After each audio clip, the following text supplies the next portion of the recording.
Matt, what happened to Aaron Banks yesterday? Just had a little back issue. We're nothing, everything checked out all right. It's just, I would say it's going to be very day to day. Matt, since I think technically you'll have a new boss by the end of today, how much have you talked with Ed on a day-to-day basis over these last 6 years, and what's your relationship like with him? Yeah, we've got a great relationship. He's a guy that I certainly have a lot of respect for, and we've dealt closely working together through like some of the coaches' contracts and whatnot. But yeah, what a great opportunity for him. Certainly going to miss Mark and everything that he's done for this place, but feel like we're in great hands with a guy like Ed Policy. What will stick out the most in your memory about your time that Mark was here? Well, just I think for me personally, just the opportunity and I mean the support that he's given us to allow us to do not only our job, but I mean look at all the resources that the organization has invested back in to this team. It's pretty incredible. I've never been a part of anything like this. I mean, the facilities are first class. I would say how we travel, how we just conduct and operate on a daily basis has been nothing short of first class. Back to Banks, actually, the Glover part of it. Me and Matt talked to Travis yesterday. He said he had to re-earn the trust after the playoff game. How it goes into a guy who obviously you groomed for the whole year, didn't play as well as you wanted, but then getting him back out there with the one. Yeah, I think I mean, he's a young player that I think what he needs to do is focus on just here and now and getting better, staying present, being in the moment, and taking advantage of every opportunity that he gets. That's all we're going to ask of him. I wouldn't say re-earn the trust. I wouldn't use that verbiage.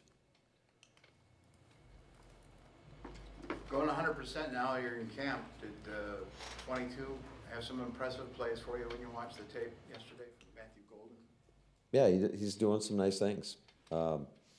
Certainly, he showcases his ability to catch a football. It's pretty impressive. I mean, he uses his hands, and he's an aggressive catcher of the ball. And then he made some nice ability, or showed the ability to put his foot in the ground and had some good yak. So just it's cool to watch these young guys kind of progress and learn. And I still think there's a lot going on upstairs. And so once that calms down and he has a great grasp of what the expectations are, I think you'll see an even better version where he's able to play even faster.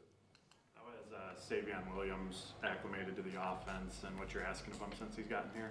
Yeah, I think he's done a great job. I think he's another guy that showed a lot, and I think there's still a lot going on upstairs. So as to be expected, I mean, this is his first opportunity out there with the full team, and so we're excited about him. Unfortunately, he won't be out there practicing today. What happened?